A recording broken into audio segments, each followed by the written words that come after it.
Hey everyone, Sam here, otherwise known as FPL Pricey. In today's video, I'll be running through my team selection ahead of Game Week 17 with the hope that it helps you lock in your teams ahead of the deadline as well. Right then, so before we kick on, I'd really appreciate it if you could leave a like and importantly, subscribe to the channel if you enjoyed today's content, of course. I'm aiming for 2,500 subs before we hit the new year. If you can help me get there, that would be really appreciated. In the meantime, though, a green arrow for me in Game Week 16. 901k at the moment, so just snuck inside the top million for the first time since Game Week 2, and it does look like I'm back on the right track now. I have 3 free transfers to use going into Game Week 17, and of course a 450k green arrow is always good news. 69 points from me, and although most of the premiums didn't really do much in Game Week 16, it was more of a story of the edge pieces in my side that really paid dividends. So obviously, Palmer as my captain snuck away with a bonus point in the end, but Salah with just the assist, Saka with just a clean sheet point, not much going for the premiums this week. Jackson got the goal and the 3 bonus points very late on. Solanke got an assist in a 5-0 whitewash, so pretty frustrating there. But truth be told, it was all about my defence in Game Week 16. 6 points and 9 points from both of my Arsenal boys respectively. Obviously 3 bonus for Gabriel is always good news. And of course, Porro coming off the bench before the 30th minute to secure his clean sheet point by the 90th minute was extremely fortunate, especially considering both Lewis and Greaves on my bench didn't play. So very, very lucky there. The big hero of the week, of course, was Lewis Hall, who got 2 assists. One was a bit questionable, but we take those. A clean sheet and bonus points attached as well. 15 points from him. He was a differential, and that has really propelled me up the ranks ahead of Game Week 17. Let me know in the comments below how you did in Game Week 16, and let's crack on sorting out our teams ahead of next week. Okay, so let's take a quick look at some of the key transfer targets that a lot of us are looking at ahead of Game Week 17. Alexander Isak is top of the bill yet again after another haul against Leicester in Game Week 16. He looks phenomenal in all respects, and I am recording this after they've played their Carabao Cup tie, so we know he got through that unscathed. He's still got Ipswich ahead of this week and good fixtures over the long term too. He's on penalties, 90-minute man. Absolutely fantastic. I have really no hesitations in recommending him. Amad Diallo is fairly similar. Cheaper, so much easier to accommodate in your lineup, and at just 5.2 million right now, very easy to bring in pretty much for anyone in the game, especially players like a Morgan Rogers, who might be a little bit frustrating at the moment. Of course, he played in a more advanced role for Manchester United over the weekend against City and performed phenomenally.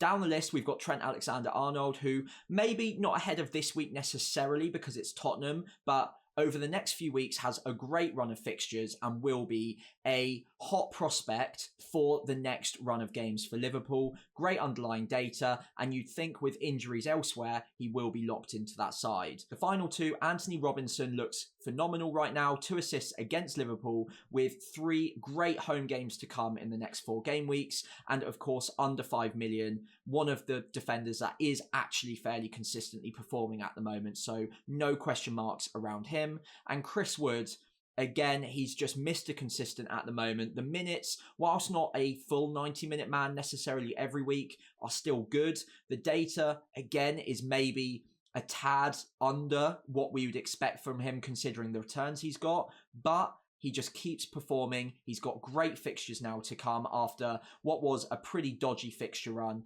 It looks like he could be a great buy once again. So the issues for a lot of us are mainly dominated by the Wolves boys ahead of Game Week 17. Now, Matheus Cunha has been charged by the FA, but as it stands right now, and I think we're going to hear either this evening or next, I'm recording on Thursday, whether or not they're going to appeal the ban.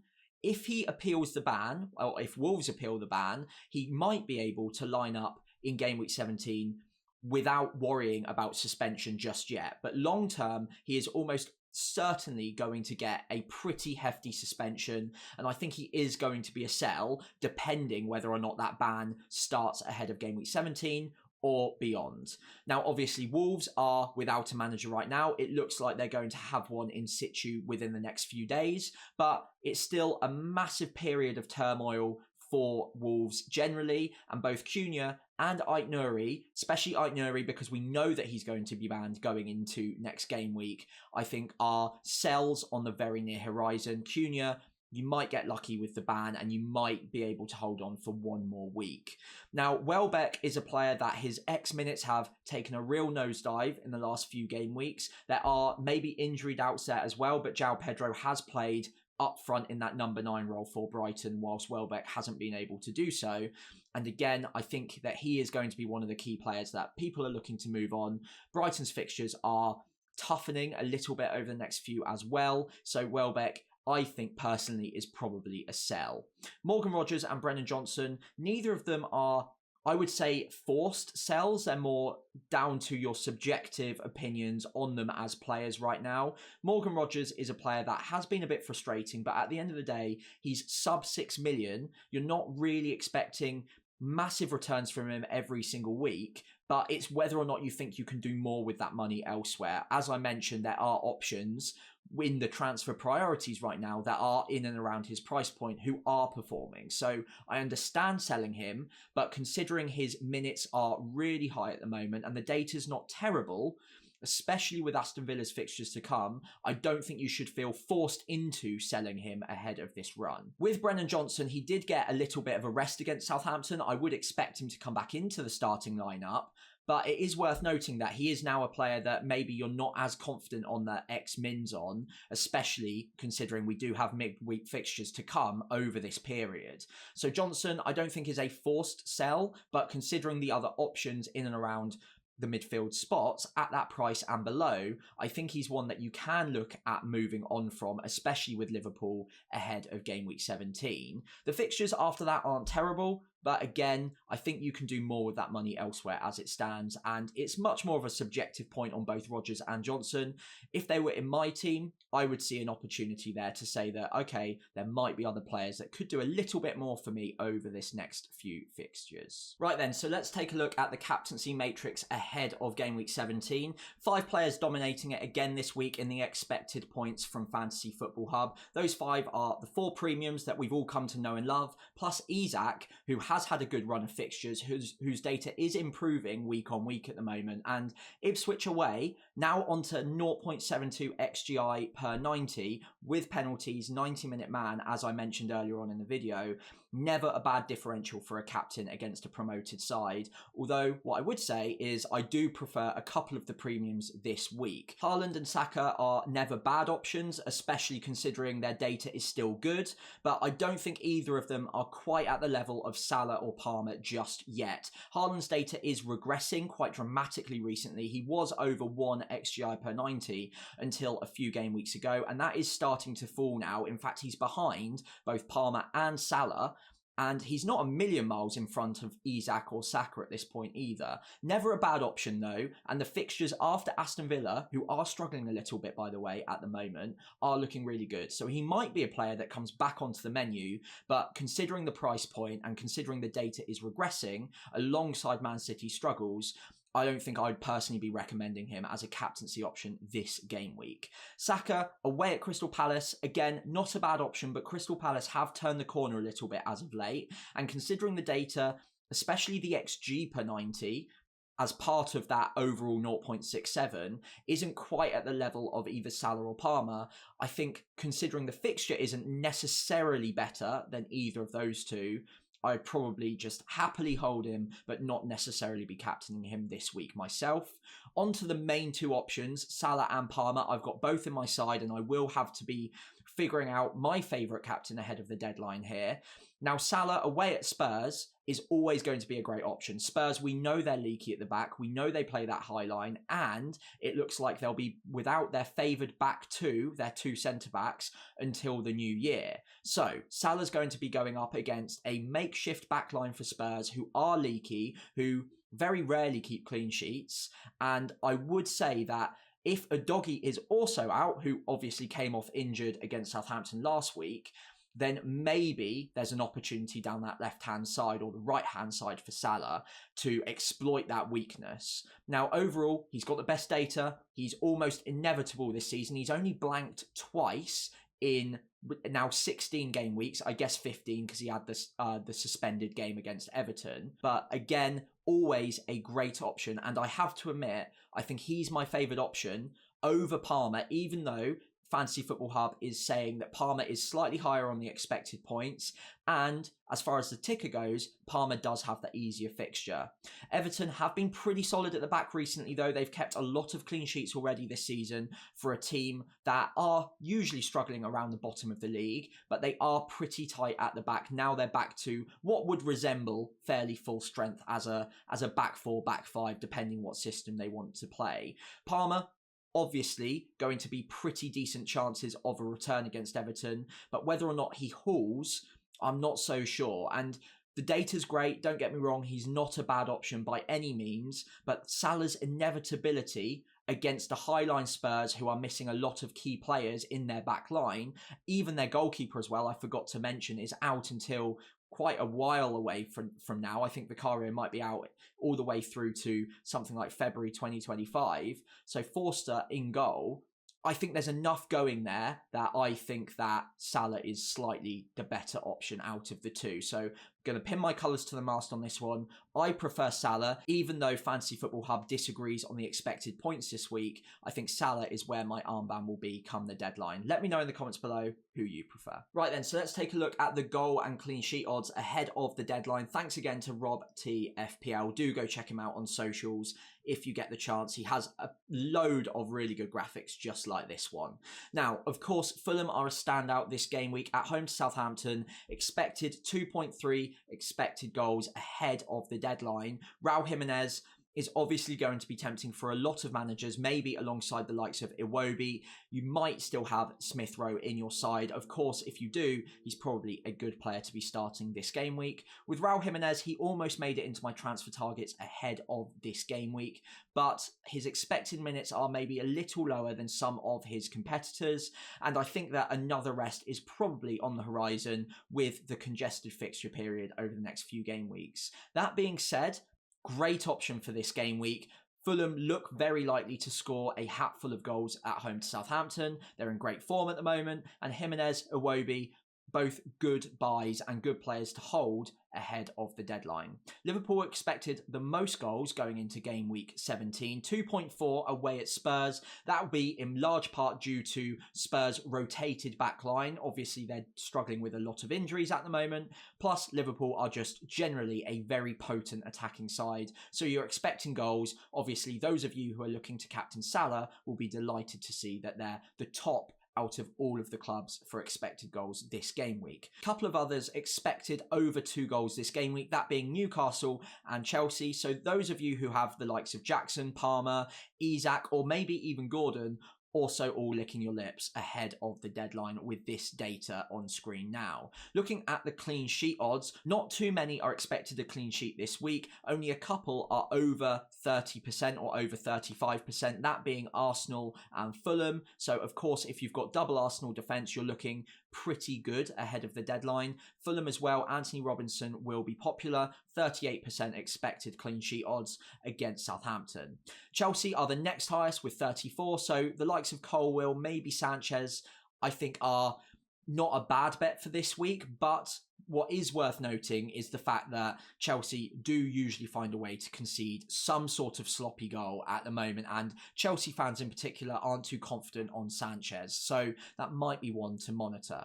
Elsewhere, not much else to shout about. It's a fairly even spread considering the fixtures, with a couple of highlights. So Fulham, Liverpool, Chelsea and Arsenal, and possibly Newcastle as well, look like the standout options for this game week. Right then, so on to my transfers ahead of game week 17. Those of you who watch my transfer plans video from Sunday evening, Monday morning, will know that I was really eyeing up a triple swap and that I needed to move fast in order to make that work because I had the exact money to do so.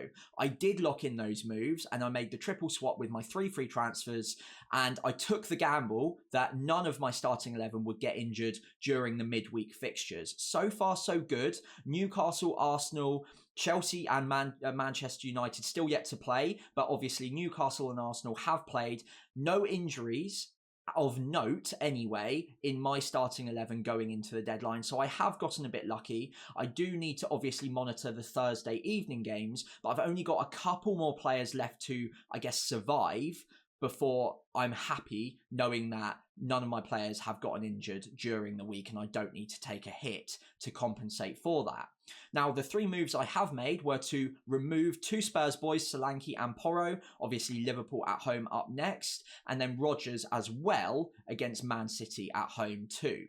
Now, with all 3 of those players, I don't think any of them are must sells. I think they're all okay to hold if you absolutely have to. And Solanke's data in particular is actually pretty strong. I think the problem with all 3 of these, I talked about them more at length in my transfer plan. So if you need a more elaborate reasoning behind these moves, then do feel free to go back there. But I think with all 3 of these, they were being quite frustrating. Solanke in particular wasn't really performing as a talismanic figure for Spurs, and with so many goals being scored, and yet he wasn't a part of the majority of them, he was very unlikely to get bonus even if he did get the odd goal or the odd assist. With Isak, on the other hand, I believe that to be a massive upgrade considering the fixtures, considering the data, and considering the fact that he's on penalties, whereas Solanke doesn't have that in his arsenal. So with all of those things combined, I really wanted to prioritise removing Solanke to get to Isak. Now, to do that, I didn't have the money, so I did need to make moves elsewhere. The first move I wanted to make was Porro to Robinson. Robinson's fixtures much stronger over the next 3. The data is a little bit worse, but considering the fact that Fulham's defensive data is actually marginally better than Spurs and his attacking data is not far off, with the fixture swing and for less money, I think that move made a lot of sense. Unfortunately, I still needed 0.1 to make this all work, and given the fact that Rodgers was going to be sat on my bench a few times over the next few game weeks, and his data is regressing a little bit, Villa are struggling generally, and there was the opportunity to bring in another player who's getting great minutes, improving data, and good fixtures to come. I think Amad Diallo in for Rodgers made a lot of sense for that extra 0.1 million, and it just made this all possible, and obviously I had the exact money to make all 3 transfers on Sunday evening.